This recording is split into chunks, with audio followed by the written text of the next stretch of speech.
So are you in your home studio or is your own studio?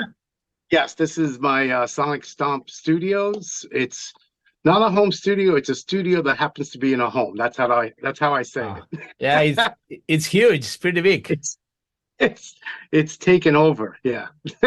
Wow. And do you manage to do all the recordings yourself or you have an engineer? Yes.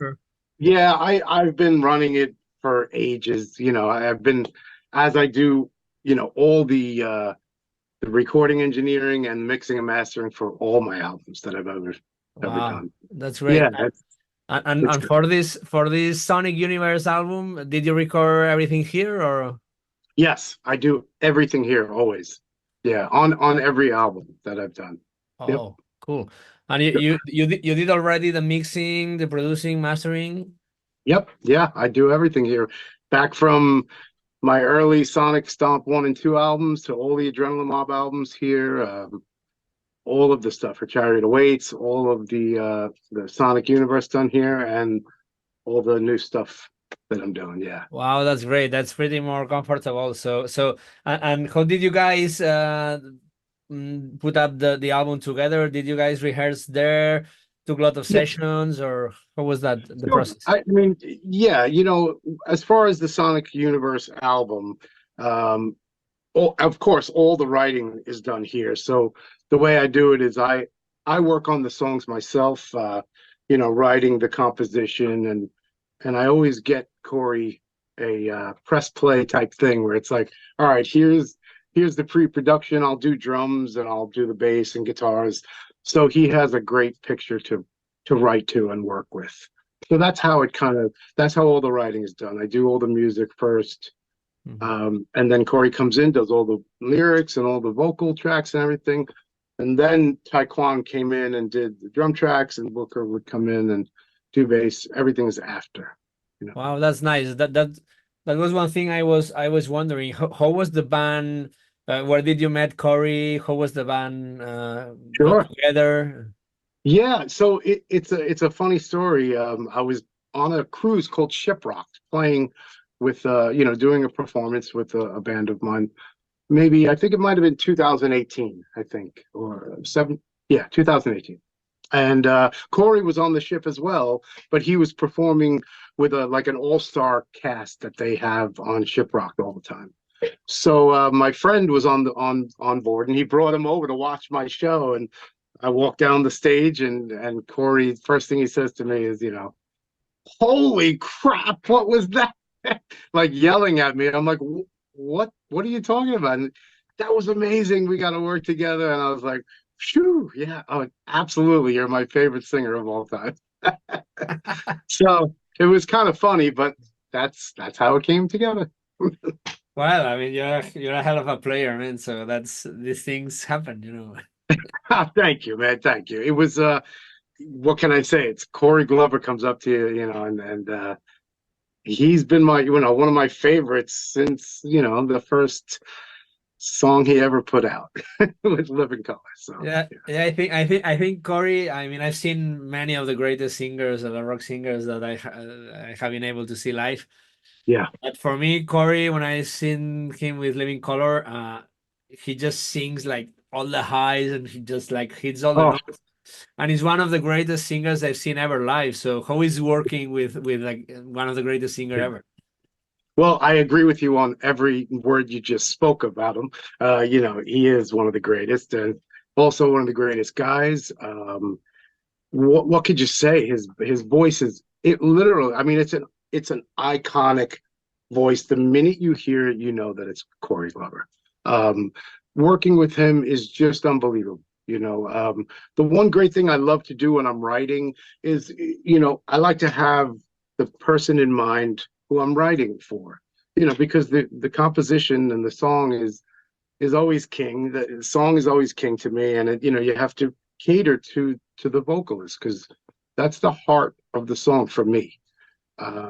So knowing that I'm working with Corey and doing an album with him made it much easier, and it just I got to get in that zone in my head of what I would always want to have done with Corey, as a bandmate and a partner in the writing process. So it's unbelievable. The guy, you know, he doesn't warm up. There's nothing. He sits sometimes next to me at this console. I have a tremendous 60 channel Neve console, and he'll just sit next to me sometimes. And all right, press record, and I'll set up the mic right in front of him, and he'll sing in here. He won't even go down the hall to the vocal room.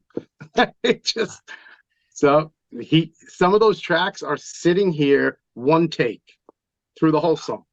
You know, that's how incredible he is. He just gets in this zone and he starts singing, and there's very rarely a punch in or anything. He's just it's unbelievable to watch. Wow, that sounds beautiful, man. Well, Yeah, you made a very important point, and actually, I studied composition many years ago, yeah, and one of the things some of the teachers would tell us is like that when you know this thing you said, that when you know the musicians and you can write yeah, something special for a musician, it can, like, the composition can be even greater. And yeah, listening to the album, when I was hearing Taekwon drums, that it's his yeah, style is so special, and you have like all these kind of yeah, time signatures or whatever you want to call it. And I yeah. was thinking, was it I mean, from what you say, you were thinking in Taekwondo for writing all these stuffs when you were in the. Um, you know, actually, it was reversed. Taekwon came in after everything was already written. As I said, I will write the drums on my keyboards and stuff like that, and that's just how I do pre-production. So I had written the drums prior, but it took us a while to find a drummer because Taekwon is a really special, incredible drummer because Corey wanted a gospel style drummer. They have this certain incredibly fast technique, but they also have a certain feel. I mean, there's a lot to it. It's a real special thing. And he had played in the churches and that style of music for ages. But he's also a hardcore drummer on the other side of the coin, and he's in a band called Sworn Enemy, really heavy band, which is incredible. So he has, you know, he has both sides of the coin, which is really cool. And he just killed it on the drum set. Killed it. Yeah, I mean, when you get someone that has a very good groove and also has all the chops that you were mentioning, I mean, Yeah. that's best of both worlds, right? Yeah, because the chops are great, and you know, as I said before, it's always with this style of music though. It goes back to the song and the groove and how it goes. But man, there is some stuff on this album where Taekwon on the title track, it is what it is. He's there with me every minute. Right before the solo entrances, me and him are doing some crazy, you know, runs together, and he's smoking. He's right there with me. It's Wow, fantastic. wow, yeah. You released two singles and two videos, Higher and I Am. And Yeah, actually, one of the things I like the most is that you guys play unbelievable, you know, you're soloing and taekwondo drums. It can yeah, get even like as a progressive style, very ultra technique. But at the same time, when you hear Higher, is such a an epic commercial, yeah. you know, chorus, and so I love that. So Thank you. Thank how is the reaction of the audience? Are you happy with the It's comment? it's been fantastic. I mean, we're, you know, we're a brand new band here, you know, a baby band, you know, even though we're from, you know, monumental bands and Corey's a Grammy Award winning artist. It's still a new band, you know. So the first single is one of my favorite tracks because it does, like you said, it showcases everyone. Booker King has such a great bass style, and you could hear it in the solo. There's literally a bass solo before the guitar solo in I Am, and he's just grooving, you know, and it's really it's nasty and soulful, and so it's, yeah, we get to bring it in spots, but then the track comes like Higher, and it's a real commercial style track, but still has some fire in it. You know, we're still bringing it. Um, you know, it's been great reception so far, and I think the next single, "It Is What It is man, I think that's gonna turn some heads. This one is a shocker. Yeah, I listened to the whole album. I really loved it. I like it so much. So you guys Awesome. did a great job. And Thank you. I read that you have been touring supporting Extreme. Is that right? Yeah, so Living Color, well, Living Color has been out for a long time with Extreme. So Corey has been they might have done 4 or 5 months with them already around the world, and I think they're going to do even more. So Living Color and Extreme has been an incredibly successful package. So for Sonic Universe, we just have to work around Corey's schedules and when we could finally get on on a tour and get on the road. But we'll get out there and do it. I mean, the album's not even out yet, so we can't even. Oh no, no. Then I must read get the information wrong because I thought you Oh, were Corey. Yeah, yeah, it was Corey. Okay, okay. I thought it was the band. So yeah, so like you say, you're a baby band, you're a new band, and I yeah, was wondering. I'm sure that it helps that you guys are pretty known by yourselves from other bands, but yeah. right now the music business has changed so much from last 30 years ago. So how Yeah. difficult and how hard it is right now in the rock world putting out a new band and trying to make it? How difficult Oh is yeah. It's so different now. My God. Everything is it's content, content, content. Whereas like back in the day, you'd put out a single and they would work that single for 12 to 14 weeks. Today they'll put out a single and then they'll follow it 3 or 4 weeks later with the next single. So that's something that always baffled me in a way. But it's the shape of the music world right now. And it's just kind of this content all the time. Whereas I'm more of I'd rather cultivate something and put out a single and let people really get into it for a bit. But yeah, it's a different world, a different world today in music, unfortunately. and And for it takes a while. It takes a bit to get the band going, even though it's members from whatever type band, you know. Yeah, you just got to get out there and we got to hit it just like everyone else. and for a band like this, which is the importance of a record label and how does it help to you guys? Yeah. Yeah, we're on a great label, Ear Music worldwide. So, couldn't be happier. They're fantastic people to work with. They're really passionate about the band and the album. So I feel it's the only way I've ever put out music. So except for when I first started with my Sonic Stomp instrumental band, and that's when it was like I started in 2006, and I would print 1,000 at a time and sell them, be out and be out and be out, and until I signed Sonic Stomp to King Records in Japan and Brazil labels, and then started on with into Adrenaline Mob, and so it's all been labels for me since back then. Um, I don't know any other way to do it.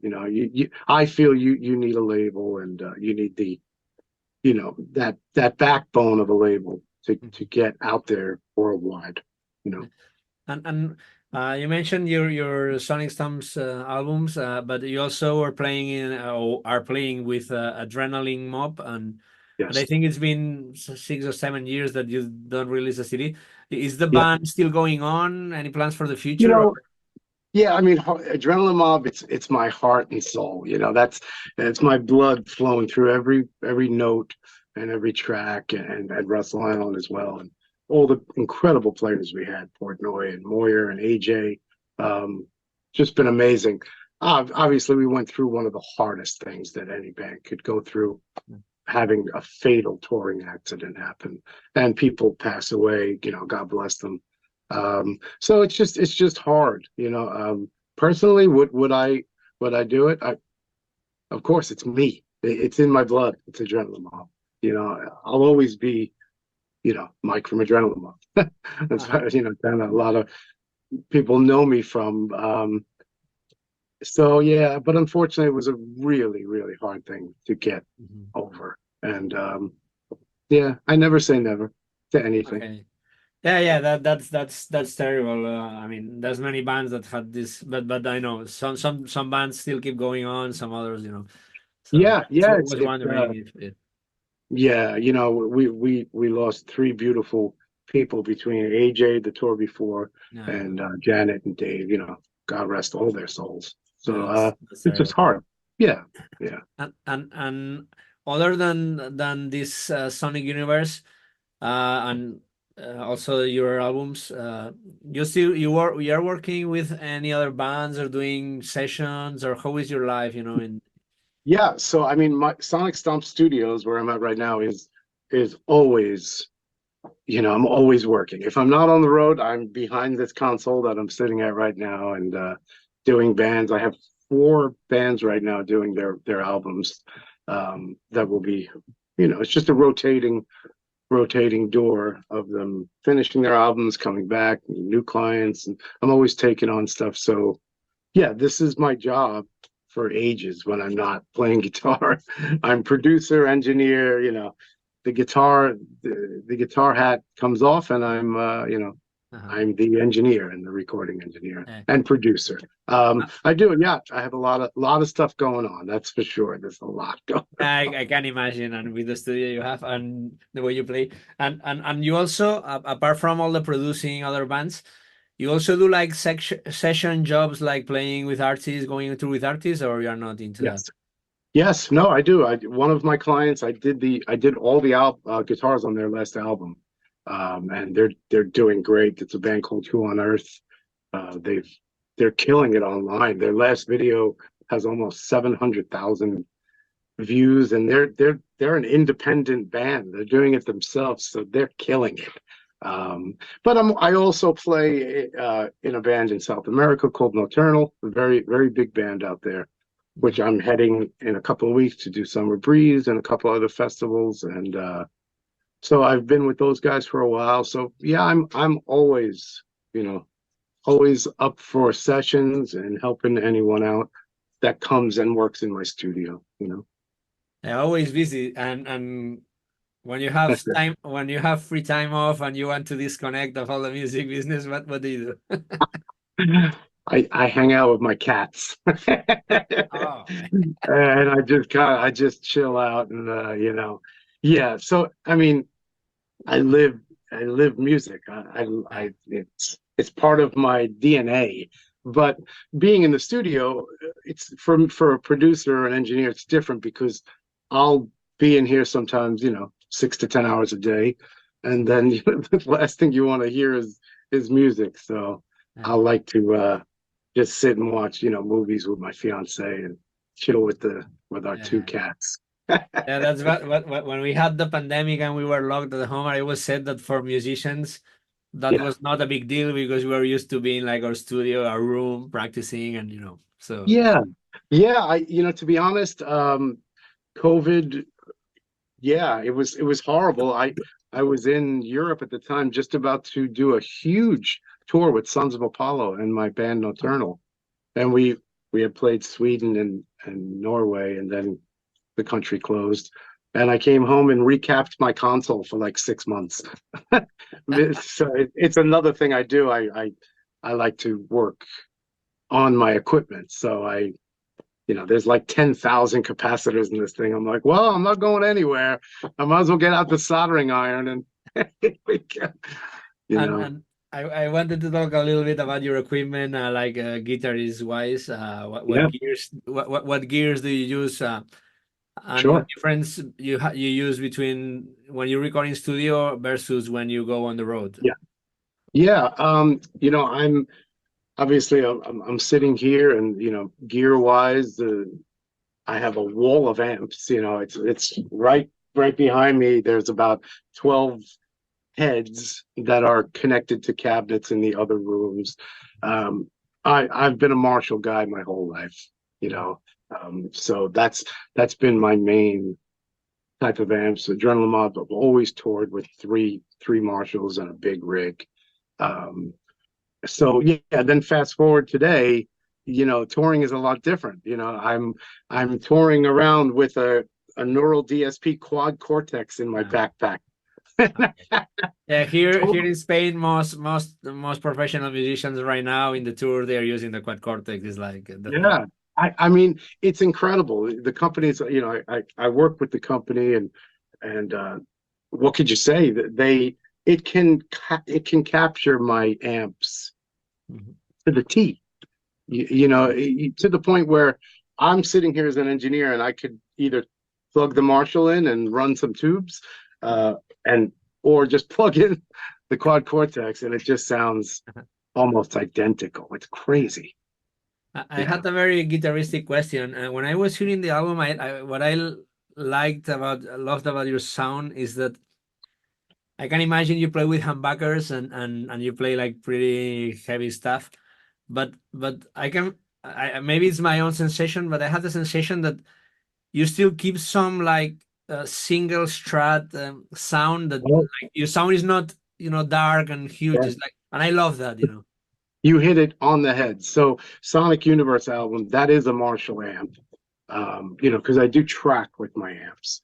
So that is a Marshall JMP. And yes, you are right. My guitars might have double coils in them, but I solo when I go to the second position, it splits the humbucker and I solo with single coils because I Ah, like that really. I don't use a lot of gain in my sound, especially on the Sonic Universe album. It's just a nice, you know, Marshall type sound. There's gain, but I like to when I play fast, I like to be hear the notes. I don't want too much gain. And I do a lot of muting with my right hand when I'm playing fast. So you can't have a lot of gain because it would sound, messy. And it just wouldn't sound articulate the way I like it. So yeah, I always solo on single coils, believe it or not. wow, yeah, because I was paranoid because I saw you all the videos with hamburgers and with like. Yeah. And I was like, I love that sound. It sounds, I mean, it's brilliant because you know what I don't like sometimes about hamburgers is that they get like muddy or too dark. Oh yeah. Oh And yeah.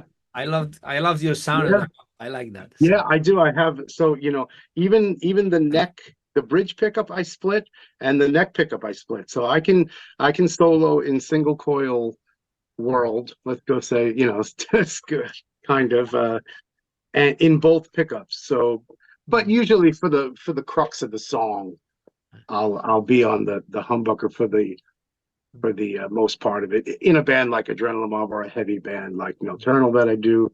But Sonic Universe, there is a lot of this album that even the rhythms are done on the single coils. I just like that sound. Yeah. yeah, I love it. You Thanks. have an incredible technique. I mean, just and I would like to ask you for anyone who may see or read this interview that's Yeah. starting to play or is trying to get better. Uh, Yeah. what do you recommend, like, to practice and get better in your technique, your picking? Yeah. What man, when I was a kid, when I was growing up, it was just, it was repetition. It wasn't back then. I didn't have YouTube and videos and everything. It was an album and I kept trying to learn. I would always say to somebody, try not to listen too much to other players. Listen for inspiration, but when it comes to, cultivating your playing, try to be a little unique. Even if you're doing a something different, it's okay. It doesn't have to. If you have a favorite guitar player, try to learn his stuff, but don't be identical. Like, my technique looks strange to people. Everyone's like, well, I don't get it. Why do you play like this? And what do you do? I don't, it's just what worked for me. I don't really care about copying somebody else's. I never did. I kind of came up with my own quirky ways of doing things. Um, and of course, I would say try and do it as clean as possible. I grew up listening to a guitar player that you would have no clue that I would be into. My father always made me listen to Les Paul and Mary Ford. Les Paul was he started as a country player, but I don't mean the guitar, I mean the man Les Paul. Yeah, And yeah, yeah, there was a video on Instagram that was kind of very viral of Les Paul, when he yeah, was young, and oh his yeah, chops were unbelievable, man. It was like, smoking and clean. He was doing pentatonics, back in the day, crystal clear, clean as a bell, super fast. So I listened to that since I was 5 years old, I think, and I always wanted to be a clean type of player where so I just worked at it. All I say is yeah, try to be try to come up with a technique that works for you that you could do mhm. if you're into that, if you're into speed and you want to do it, you know and that's how I do. And once you are at your level, you need to practice a lot to don't lose, like to keep the technique, or you just no You doesn't need know, I mean, of course, I wish I'd say I'd never have to, to. but the thing is, I don't actually get to play a lot only because I run a recording studio and I'm an engineer and a producer. I'm doing clients, all the time. So I don't have that luxury anymore. But when it's time for a tour, like I have to go perform at Summer Breeze in Brazil in a couple of weeks. I'll start next week and start going over the stuff and just getting my fingers warmed up. I've always been in the mindset. I always keep my fingers loose. I always do this. You'll see me doing it all day long, and I'll keep my joints going because it's a lot of muscles as well Yeah. playing. At least for me, I don't pick like Ingve did, like No. writing a pencil. I use my whole, Oh, your my arm. whole arm. Yeah, it's a different type of technique. So I always have to be warmed up and I'm sorry, I always have to be stretched out, Yeah. and then warm up and stuff. So I wish I could say I play all the time, but I I don't get to. Well, that's good. And other than Les Paul, which have been your most influential guitarist, or your favorite, or your guitar heroes? There's so many. Obviously, when I tell people Les Paul, they're like, "What? You're a rock guitar player?" It's like, well, yeah, but guitar is guitar. It was Les Paul back in the day, Chet Atkins, Django Reinhardt, all those crazy players. That's what got me going. And then once you heard Eruption or Mr. Crowley, it's like, Jesus. So yeah, I got into Eddie Van Halen and Randy Rhoads, and you know back in the day when I was a fan of Vi's from Alcatraz, but even when he was with Zappa, back in the day, and Yngwie came along and he changed the face of guitar. You know, he invented an entire genre. So Yeah. but still, I kept my ground and never just wanted to play like anybody else. But I always loved Akira Takasaki. I loved Ronnie Latecro from TNT when I was a kid. Mhm. John Sykes is just a beast. There was just so many. So I just I took everything and I put it in a pot and I just stirred I stirred it up and out came whatever came to my fingers. Yeah, and also, I mean, what you mentioned, like like Eddie changed the rules, and Yeah. Passion of Warfare, that album from Bass changed everything. Ingrid Oh just my changed God. everything. Yeah. So, so you think right now is uh, much more difficult that some new guitarist changes the paradigm of guitar nowadays, or is Yeah. there anyone right now that you like Mateo Mancuso or people like that? Anyone special for you? Yeah, I love, I love so many guitar players now. There's so many great players now. You know, but for me, yeah, I guess, I will go back and put on Eat 'em and Smile and just go, holy, you know what, because that was one of the greatest albums I feel he ever made, was Eat 'em and Smile with Steve and Billy and Greg and Dave. Yeah, I Uh, mean, like first two David Lee Roth songs. When I used to hear like the Crazy from the Heat riff, that it looks so yeah, smooth, and I was starting playing guitar, and I was like, "What the fuck is that?" it was incredible, and it was my first big arena show. I think Eat 'em and Smile because it came out. I don't know. I think I saw it in '86 or something. So, I was still a youngin, and I got to the show, and it was just, yeah, the greatest.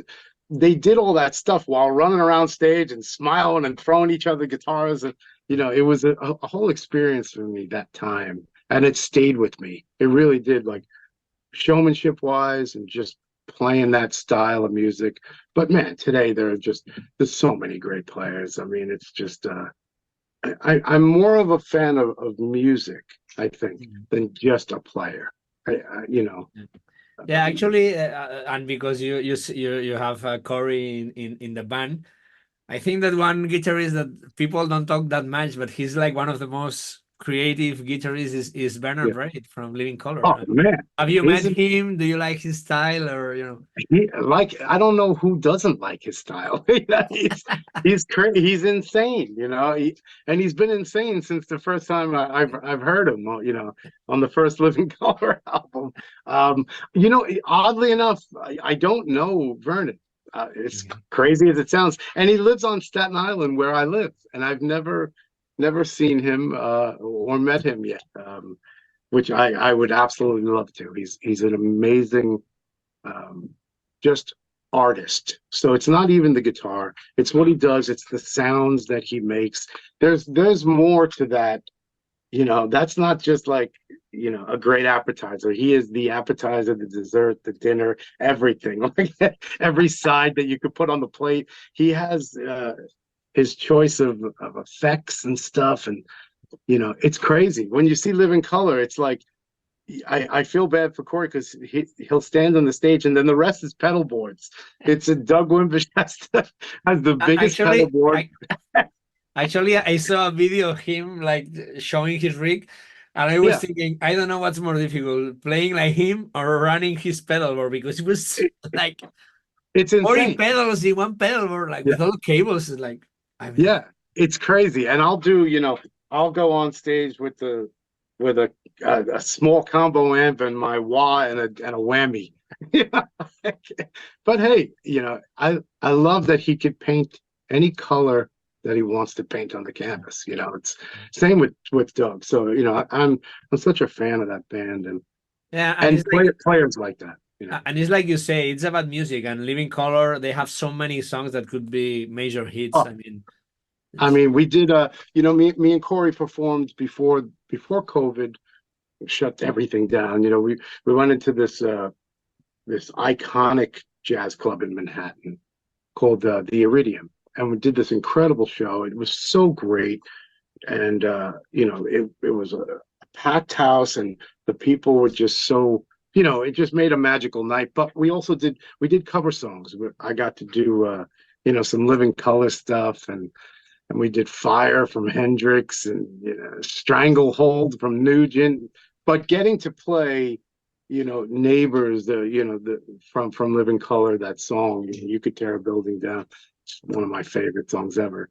Um, it was just like holy, you know, monumental for me getting to do that stuff, just to hear him singing it. So yeah, who's not a fan of Living Color?